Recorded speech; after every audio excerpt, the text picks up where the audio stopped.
Yo, what's up, Evil Empire TV? We're out here in Allentown, Pennsylvania, at Jabberjaw's Bar and Grill. August 13th, Illusions of Grandeur, Corners of Sanctuary, 10-Year-Old Stu, and the A-Knot. Let's go check this shit out and go talk to some people. Yo, what's up, Evil Empire TV? This is 5 Questions Alone.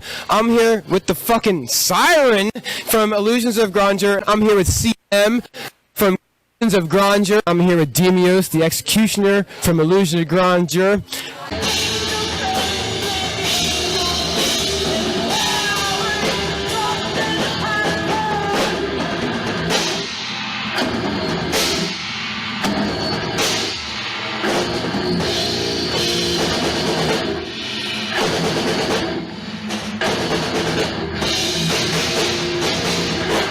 I'm here with Frankie from Corners of Sanctuary. I'm here with T from Corners of Sanctuary. I'm here with Mick Michaels of Corners of Sanctuary.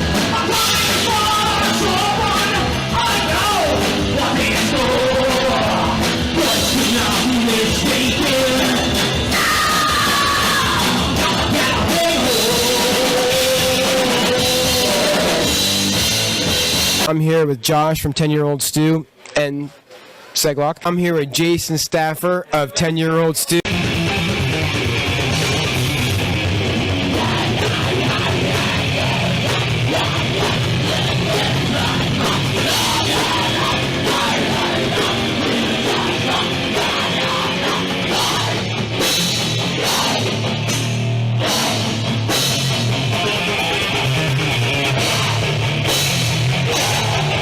With Brandon from the A-Knots.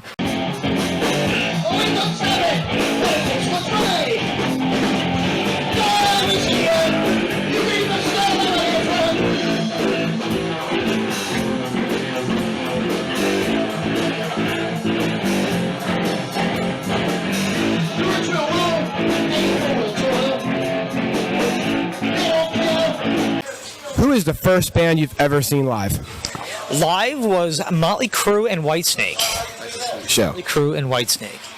First band I ever saw live, I would have to say, was a band called Today Is the Day. Okay. I would have to say, this is a weird one. I was 7 years old, and my family went to see Donna Summer on Penn's Landing. I'm from Philly. It was Donna Summer at Penn's Landing, and it was very interesting. So that was like my first taste of live music, but I would have to say in like the hard rock metal genre. Actually, I was kind of a late bloomer because I grew up a poor kid. Andrew WK. The first band I've seen live, what I remember off the top of my head for being my first actual concert is Elton John. But in terms of heavy metal, I'd probably say Slayer back in 2018 when they played in Hershey. The first band I've ever seen live, I think it would have been As I Lay Dying at the Chameleon Club in Lancaster County. Nice. Yeah. Club. Sweet. The first band that I have ever seen live, I was 6 years old. I was told I was there. Van Halen opening for Black Sabbath at the Spectrum in 1978. My uncle took me to see them when he was supposed to be babysitting me. First band I seen live, actually, I think I was real little. It was in the 70s. It was about 78. My parents took me to see Kenny Rogers. Kenny Rogers? Kenny Rogers. Oh, Kenny Rogers? Yeah, Kenny Rogers. He's dead now, people. But, the Gambler. Yeah, so it was cool. The Valley Forge Convention Center, it's no longer there. Ooh, talk about the hood. The first band I saw live was President Clinton and the P-Funk Band, and DJ Kool was there, and I sat next to him. You know DJ Kool? Let me clear my throat. Da-na-na. Yeah, I sat right next to him. It was awesome in D.C. That's badass. It was pretty badass, man. Yeah. It's going to follow up to another question. So. Cool. Right on. So the first band I seen live, it was actually Bon Jovi. Nice. Yeah. Somehow I got roped into it because it was like a family thing. They had extra tickets. I'm like, sure, why not? And it was a completely different experience for me because I was getting into Kiss and all those 80 guys. And that was actually the first time I heard Fuck on a live stage because I'm like, wait a minute, Bon Jovi isn't metal or anything. He's in hardcore, whatever he's. I'm like, why did you just say fuck? So that was my first one. Have you ever had an on injury? On-stage injury for me, yes, I have actually. With a previous band I was in. Do you notice when you'll have on guitar, and sometimes you'll restring your guitar, and you'll go to clip it, and there's a little tiny piece of metal where I went to flip my guitar up, and it shredded the left side of my temple, and I was bleeding on stage and stuff like that. Yeah, holy fuck! It was pretty cool. I don't know if there's any footage of me on stage with that band, but yeah, it was. So that was the only one. I try to keep it safe on stage, but that's the only one I could really think of. Not me. No, not on stage. When I was younger, and I was in a mosh pit, and I got the skin kicked off of my ear, which I thought was pretty cool at the time, but. It's like some Mick Foley shit. Yeah, no, we just kind of wear people's skin and stuff live, but we don't like to get hurt on stage. Not your own skin. Yeah, right. Yeah. It's cool if other people get hurt. Oh yeah, every time I go down there. Yeah, I mean, I've tore the knee, the ACL. I've jammed up my fingers and done stuff like that, goofy stuff. Frankie's he's run into me several times and knocked me off, We're an older band, so we kind of geriatric. Frankie's wild. Yeah, you know what I mean? Frankie comes in. He actually impaled himself one time on my headstock. I was out of tune for like 2 songs, but that's why now we're on opposite sides, James and I, because I'm left-handed, and Because Frankie's dangerous. Yeah, because if we're inside like this, it is scary. He comes flying at you. No, actually, I'm going to knock on wood here because I managed to have like extreme grace on stage somehow. I've even made stuff like that was definitely a trip, be like, ooh. Make it look good. You thought, you're like, oh no, she's good. She didn't fall or anything. That's front person magic. Oh my God. Sam will tell you too, our wolf, I straight up busted it, but I was like, and totally like, I went with it and like came down to my knee. Yeah. I fell 4 feet. I thought it was actually the performance. Yep. You weren't on tour, right? That was the wolf. little side comments there. Yes, so I actually fell off the stage and somehow made it look pretty good. So no, fortunately not. Now I will though. Watch. On stage injury, not that I recall. Okay. I've had some blister problems and my hand split open. That's usually a drummer thing. No, but bass player. I'm a very aggressive bass player. I try and play my strings light. Actually, had I went to Settlement Music School, and Tony Levin is an amazing bass player, played with Peter Gabriel and whatnot. He actually told me, he goes, if you want to play bass until you get older, he's like, stop grabbing the bass so freaking hard. So a lot of my injuries have been about I grip my bass very hard and I fret my bass hard, but I've learned to like get into my head and go, don't do that. So I play a little bit lighter and try, but it's hard when you're in the middle of a performance and like emotion gets a hold of you. No, I actually try and stay away from injuries, and if I can speak right, but I'll edit it. No, I mean I'm kind of protected by my drum set. I've been afraid of when certain cymbals fall and they have an injury because cymbals are very expensive, but I never really had an injury, so I've been very fortunate. On stage injury, no. Yes. Would you like to? I will elaborate. I fell off let's see. I jumped off the stage and I was mingling with the crowd, and I went to go back up on stage, and to my embarrassment, it was a little taller than I remembered, and I fell and tumbled and landed on the stage, and it took me a couple seconds to get my bearings, and I pulled it off. Didn't miss anything, went right to the chorus, and the only one who knew that I actually looked bad was everyone there. So it worked out okay. Any good frontman pulls off a good fall. Right here. See? That's what happened. Do you like any hip-hop? If so, what artists do you like? Hip-hop, like rap hip-hop? Definitely underground rap, like Tech 9 for sure. Some Psychopathic Records, old school stuff, not their newer stuff. I apologize for that. Whoop, whoop. Well, I'm not a real big hip hop guy, but back in the '80s, I liked the Fat Boys. Right on. Kool Moe Dee, the Sugar Hill Gang. Like, right, I remember all that kind of stuff. I think there was a lot, and this is probably going to take it, but there was a lot more soul to it, in a sense. Like, it came from that original roots, and I think there was a lot more rhythm and blues. Yeah. Like, Well, I grew up in Kensington. I grew up in the hood, and I went to Kensington High School. So basically, there was a lot of hip hop going around, and I would have to say that my go-tos were Eminem, Wu-Tang Clan, Snoop Dogg, Dr. Dre. The standards of, I would have to say, like between, I guess you could say the late 80s to maybe the early 2000s. I would say a lot of the hip hop in there. I would find a song here or there because, trying to assimilate in the hood, you had to like some hip hop. But, so I'd have to say, like, guys like that. Sure. Dude, I grew up loving like Beastie Boys and House of Pain. So some of the old school shit. I love hip-hop. I love 90s hip-hop. I love Tupac. I love Dr. Dre. We listen to a ton of old school hip-hop. No shit. California Lovin'. Oh shit. Stuff, Biggie. It's good music. Oh, I can imagine. It's amazing. We actually rock out to that consistently, all the time. And actually, I love. Oh shit! It's not good. I can't think of it. Cypress Hill. Yep. And actually, I'm friends with the guys at Studio 4 in Conshohocken, where like a lot of that was recorded. Cypress Hill was recorded, and Joe Butcher and Joe Nicola, and and it's just amazing because it's such a great style of music, and it's so funny because I like people listen to it, and I go, that was recorded in Conshohocken, Pennsylvania.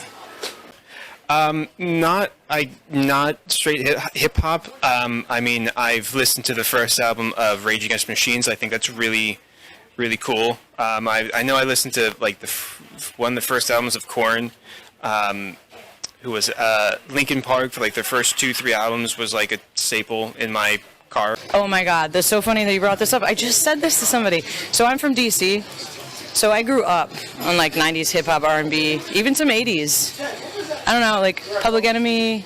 I love Wu-Tang, like definitely guilty. I love Wu-Tang. Yeah. Okay, so seriously, if you go on iTunes and you put on like 90s hip hop, I know like every word. It trips my bass player out. He's like, if I want to get you to do something, I just turn on like 90s hip hop and R&B, and you're like, oh yeah. He's like, you know every word. That's me. Yeah, every word, dude. Yeah. So that's like my, secret love. So yeah, like I don't know. I love Wu-Tang, but I don't know everything. I love Mary J. Blige. Oh yeah. I love, like Missy Elliott. I love Public Enemy #1. I love, God, like all of them. No, not really. That's not a question for a metalhead because the answer's going to be no. Not everybody. True. Dave Mustaine. Yeah, there's lots. I love hip hop.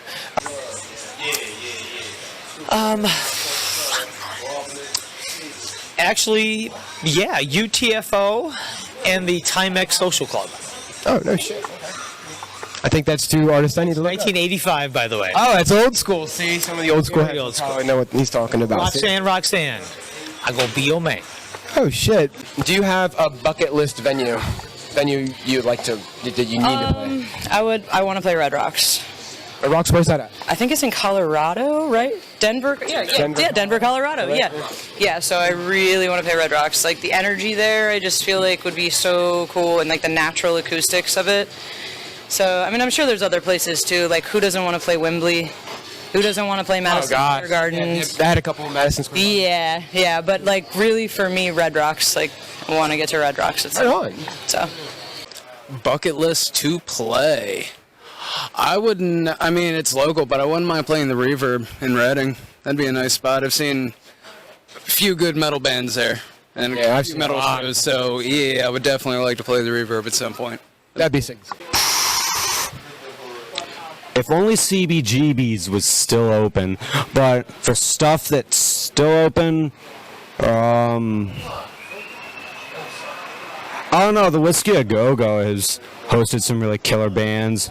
Is there a venue that's on your bucket list? The bucket list. Madison Square Garden. Oh fuck yeah! That's something I would say. You know, It might be the furthest part of the bucket, but I want to be on that stage. I do not. No I bucket do list. not have any particular places that I really want to play. Close to home. It was Jabberjaws. It was Jabberjaws, the church, and Bar 13. I mean, besides Madison Square Garden. Oh, that's the second one tonight. Yeah, I think absolutely. Well, you know what? I would love to go back in the time and play the Philly Spectrum. Oh, love to have that opportunity. But I mean, listen, we're really excited to play anywhere. We've been fortunate enough. We played at the Troc several times before it closed. We've been out to the Whiskey, the Rainbow, places up in New York and up New England. But really, any place to play is Whiskey Go Go is always mine. A venue on the bucket list, I'd have to say, was Maggie's answer was pretty cool with Red Rocks because my brother-in-law lives in Denver, Colorado. So me and my wife want to visit Colorado. We want to stop at Red Rocks for whatever show just to get the ambiance and the acoustics. But for me personally, it's the Wackenfest over in Germany.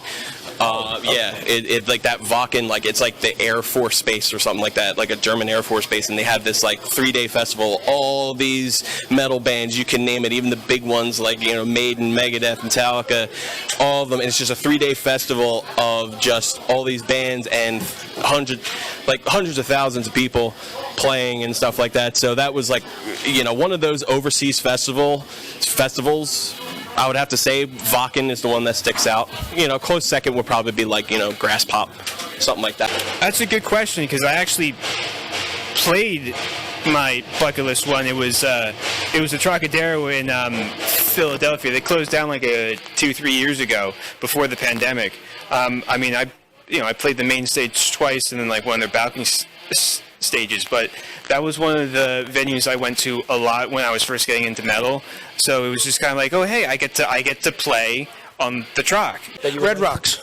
At Red Rocks, you guys need to play Red Rocks apparently in Colorado. Well, there's something special about that. The thing is, I've been to the venue. I've hung out at the venue. Actually, our friends Travis and in this moment are playing that venue with Motionless in White and Ice Kills 9, also all good friends of us.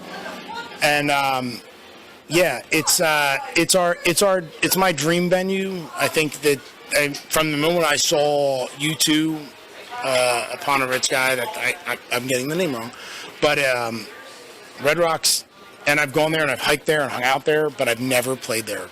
And I have a thing where I've actually played, no joke, every venue in Philadelphia.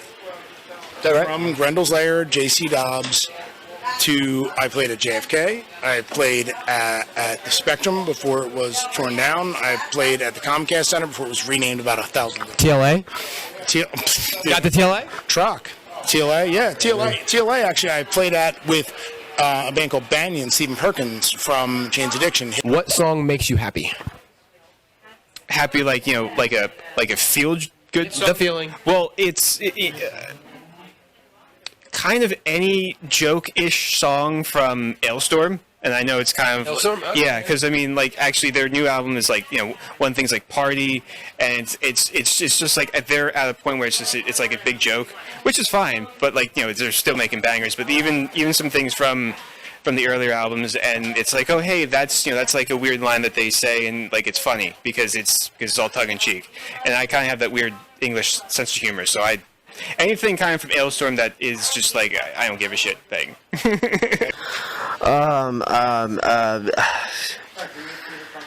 You better. What?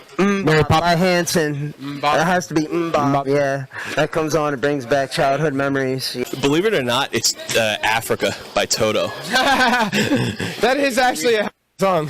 Recently, because being a musician, there's and you actually answered with a happy song. Yes, it is a happy song because I don't know, I have to crank that up every time that comes on. It's just the melodies, the way it's composed and everything like that, because Toto were just a bunch of amazing musicians. And fun fact, not sure if you noticed that, but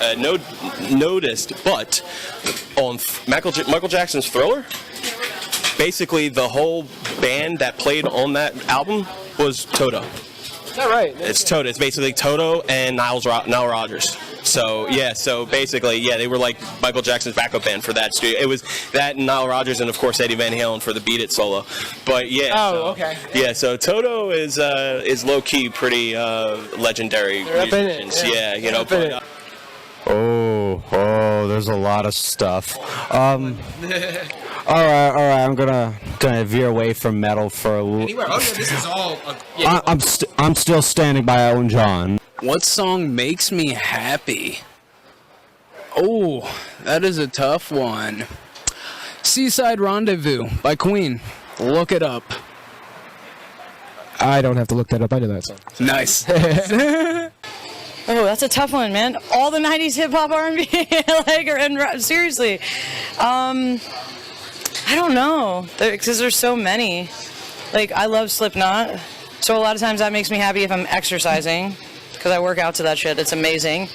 But if I'm like just around the house, like trying to get shit done, you know, I don't even know. Like, so much 90s hip hop and R&B. That's like my secret love. Like, nobody would expect that. Like, oh, you're metal, you're like whatever, you know, hardcore. Slipknot's playing right now, and I feel like doing burpees. Oh my! I run to that. Like, I have like a timing thing with it. Like, he starts singing like the heavier parts. I'm like, raw. It's part of it. Yeah. So I don't know if there's just one, but more like genres and depending on what I'm doing. What song makes you happy? What song makes me happy? I think. Well, this is going to be. It's not a metal. Well, there are metal songs, but I love "Hold Me Now" by the Thompson Twins. Actually, Pharrell, Happy. From Pharrell? Yeah, from Pharrell. Yeah, because it reminds me of Ray Charles, and it's just amazing. And also, I've Got a Feeling from Justin Timberlake. Yeah, it's on my running list. I should run more. I need to run more. There is so much hip hop love in the Illusions of Grandeur. I'm like, it's music. I thought I loved them. I love them more now. It's about Out of all the songs in the world, what song makes me happy? Oh, give me a moment. Sure. We're pausing. Shouldn't be. No, we should be pausing because I can edit. No, it's fine. Oh, actually, Yakety Sax, the Benny Hill theme song. Nice. Okay. That is All a right. song always Sweet. makes me happy.